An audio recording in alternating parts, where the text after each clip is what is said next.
The city groaned awake before the sun even crested the skyline, its cold breath turning to mist over cracked sidewalks and the screeching of early trains, and among the flood of silent commuters trudging through the morning haze was Amara Daniels, a 22-year-old black woman with deep shadows under her eyes and a baby swaddled tightly against her chest, cradled close like the last fragile piece of peace she had left in the world. She wore second-hand scrubs, too worn to pass as new but clean enough to reflect her quiet dignity, and her sneakers, mismatched and overused, tapped wearily against the floor as she boarded the packed commuter train bound for Midtown, not because she wanted to be there, but because life had left her no other option. She had exactly $48 in her checking account, 2 missed rent notices, a part-time job at a nursing home that barely paid above minimum wage, and a baby daughter, Nia, whose gentle breathing was the only thing keeping her from falling apart completely. The train car was hot and claustrophobic, filled with the scent of coffee, cologne, and exhaustion, and when a seat opened near the middle of the cabin, next to a sharply dressed man in a tailored charcoal suit, Amara didn't care who he was, only that she could sit down and maybe, just maybe, keep her eyes from closing for one more ride. But her body betrayed her. Her strength ran dry, and with a trembling sigh, she let her weight fall gently against the stranger's shoulder as her head drooped and her eyelids surrendered, not out of disrespect or entitlement, but out of pure, bone-deep fatigue that could no longer be masked by pride or politeness. The man beside her didn't flinch, didn't lean away, didn't react with the disgust or avoidance she had come to expect from people who looked at her like a statistic instead of a person.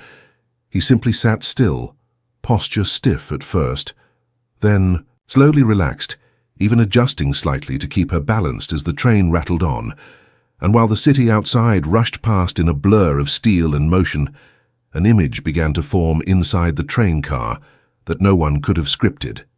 The powerful man in the suit, still and unreadable, and the young mother in scrubs and braids asleep with her child on his arm, a moment so human, so quietly profound, that a fellow passenger discreetly snapped a photo without either of them noticing and posted it online with the caption, "This is what grace looks like." As the post began to go viral, Amara remained unaware, drifting in and out of a dreamless sleep where the world no longer pressed so hard against her chest, and the man beside her, Ethan Cross, Billionaire founder and CEO of Crosstech Industries, said nothing, though his mind raced with unfamiliar emotions. He hadn't felt in years, maybe ever, stirred by the vulnerable trust of the woman beside him, the warmth of her daughter against his ribs, and a haunting memory of his own mother riding buses across the city when he was a boy, exhausted and invisible just like Amara, a woman who died before seeing him become anything. By the time the train began to slow near 59th Street, Amara startled awake, eyes wide with panic as she realized she had fallen asleep on a stranger, and her voice caught in her throat as she quickly sat up and mumbled, "Oh my God, I'm so sorry," clutching her baby close and bracing for the judgment she was used to. But instead the man turned to her, his expression unreadable yet strangely kind, and said, "Don't apologize. You looked like you needed that rest more than I needed my shoulder." And Amara, too stunned to respond properly, nodded, muttered a thank you, and hurried off the train, heart pounding not just from embarrassment, but from the strange sensation that something about that man, his presence, his calmness, felt significant, though she had no idea who he was. Later that afternoon, after finishing her shift at the nursing home and waiting in the freezing cold at the bus stop with a baby who wouldn't stop crying and a mind swimming with anxiety, Amara's phone buzzed with a text from her friend Kiki, who sent a blurry screenshot of the train photo with the message, "Girl, is this you?" And her jaw dropped as she realized the image had already been shared tens of thousands of times, with headlines like, "Struggling Mom Finds Quiet Support from Stranger," and "Who is the Mystery Man with the Sleeping Woman?" Lighting up social media. At first, Amara panicked, thinking she'd be mocked or doxed, but then came the follow-ups. Messages from strangers offering diapers, jobs, support, and then the most surprising one of all, a formal letter hand-delivered next day from Crosstech Industries, requesting a private meeting with Miss Amara Daniels regarding a matter of mutual importance. And while she stood on the porch of her apartment, holding the letter with trembling fingers, 1,000 questions raced through her mind. But one thing was certain. Her life, whether she was ready or not, had just stepped onto a completely different track. When Amara Daniels received the unexpected invitation to meet Ethan Cross in the towering glass headquarters of Crosstech Industries, she felt a whirlwind of emotions: skepticism, disbelief, hope, and a faint whisper of fear as she stepped into the sleek lobby, polished to a mirror sheen, where marble floors stretched under towering ceilings and the hum of ambition filled the air like an invisible current. Escorted by a polite assistant through corridors lined with framed accolades and innovation awards, Amara clutched her worn purse a little tighter, her baby's soft blanket peeking out from beneath her coat, reminding her that this was no ordinary meeting, and that every choice she made here could change everything or leave her exactly where she started. Waiting in the minimalist conference room, Ethan entered with the calm confidence that came from commanding billions in business, but tempered by the gentleness he had shown when she had dozed on his shoulder just days before. And as their eyes met, he greeted her warmly, his voice low and steady. "Thank you for coming, Amara. I want to tell you a story about where I came from, because I see something in you I haven't seen in a long time."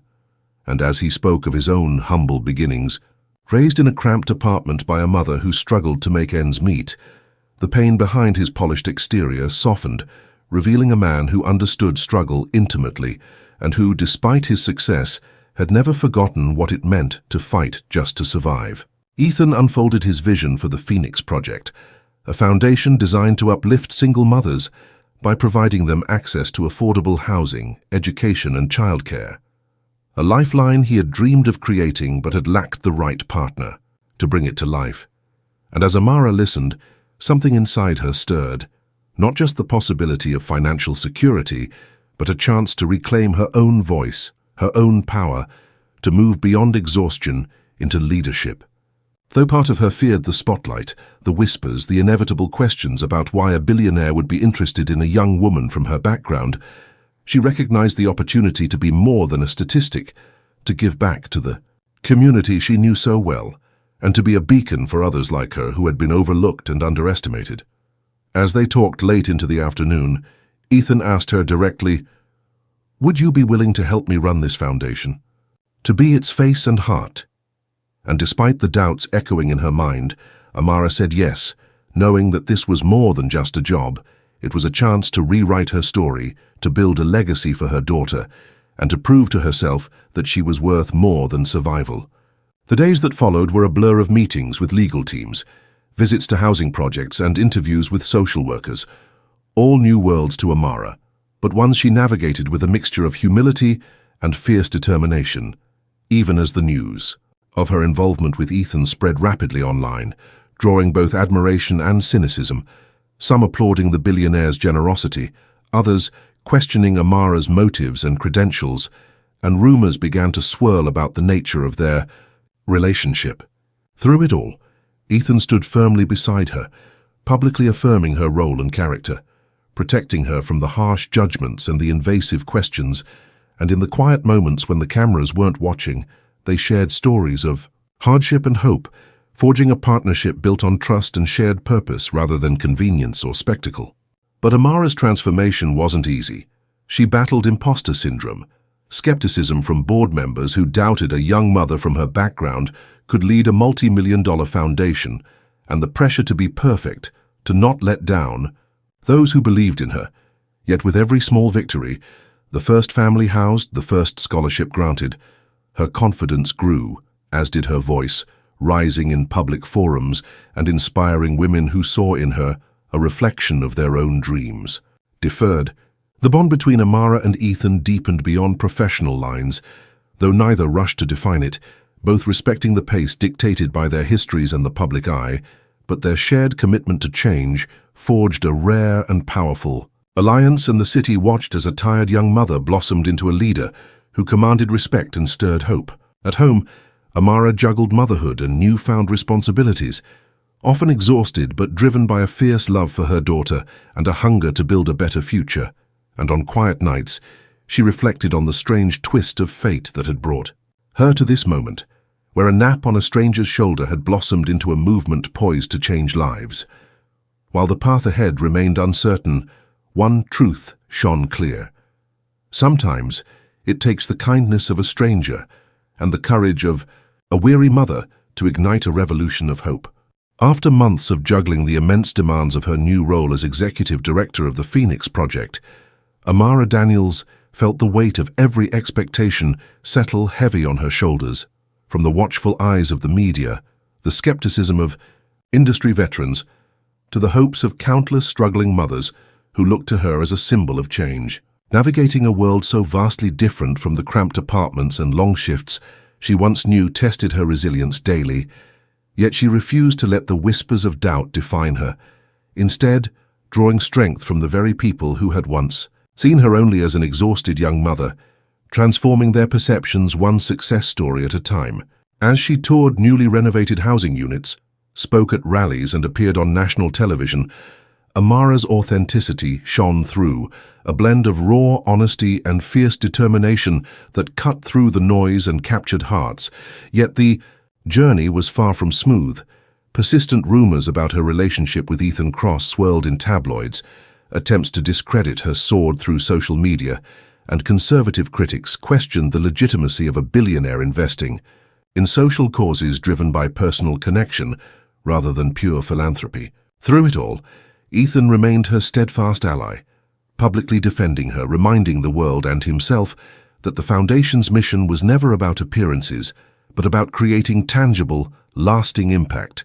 And behind closed doors, they worked tirelessly, planning new initiatives, lobbying for policy changes, and expanding their reach beyond the city to rural areas where single mothers faced isolation and destitution. Amara's own growth paralleled the Foundation's success. She enrolled in online courses to sharpen her leadership skills, mentored young women in her community, and advocated for systemic changes that addressed not just symptoms, but the root causes of poverty and inequality. Her speeches resonating deeply because they came from experience, not just theory. At home, her life was a constant balancing act. Late nights spent comforting her daughter Nia, early mornings preparing for meetings, and stolen moments of reflection that reminded her how far she'd come. Yet she never forgot the friends and neighbors who had helped her survive, ensuring they were the first beneficiaries of Phoenix's expanding programs. One pivotal day during a nationally televised leadership summit, Amara took the stage with quiet confidence, delivering a speech that spoke directly to millions of women who felt invisible and unheard, her voice unwavering as she shared her journey from exhaustion and struggle to empowerment and purpose. And as she concluded, the standing ovation was not just for her story, but for what she represented, a beacon of hope and proof that circumstances don't define destiny. Ethan watched from the front row, pride shining in his eyes, and as the summit ended, he approached her with a whispered promise that they were only beginning to change the world together, while the media frenzy that followed only confirmed what Amara had always believed, that her accidental nap on a stranger's shoulder had sparked more than a viral photo.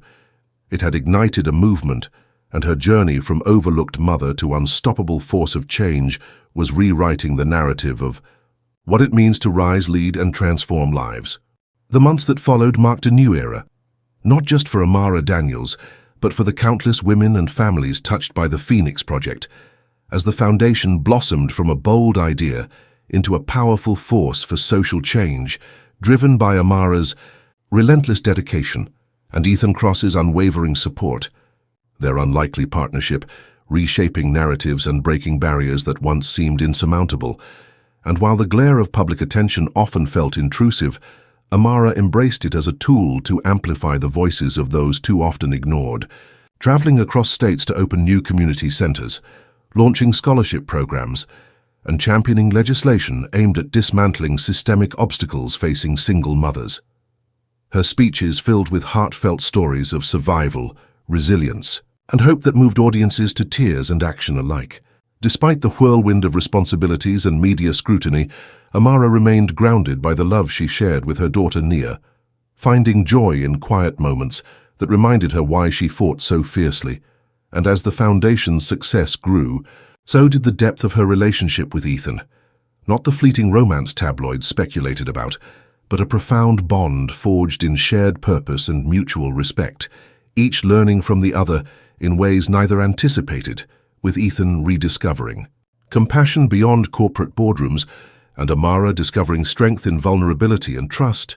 Their story culminated in a landmark event when Amara, invited as a keynote speaker at the National Leadership Summit, delivered a moving address that not only celebrated the progress made, but challenged the nation to continue breaking down the walls of inequality, inspiring a generation to believe in the power of possibility and collective action. And as she spoke, Ethan stood by her side, not just as a supporter, but as a partner who had witnessed her transformation from exhaustion to empowerment, from anonymity to influence. When she concluded, she looked toward Ethan and whispered, "Thank you for seeing me." And with a smile that spoke volumes, he replied, "You saved me too." A testament to how chance encounters can alter the course of lives and create legacies, far beyond what either could have imagined, proving that kindness, courage, and the refusal to give up can turn a single moment into a lifetime of change. And together, they showed the world that from the simplest acts of compassion, the shoulder to lean on, the hand to lift, can rise stories of hope, dignity, and unstoppable strength that echo far beyond the city streets where it all began.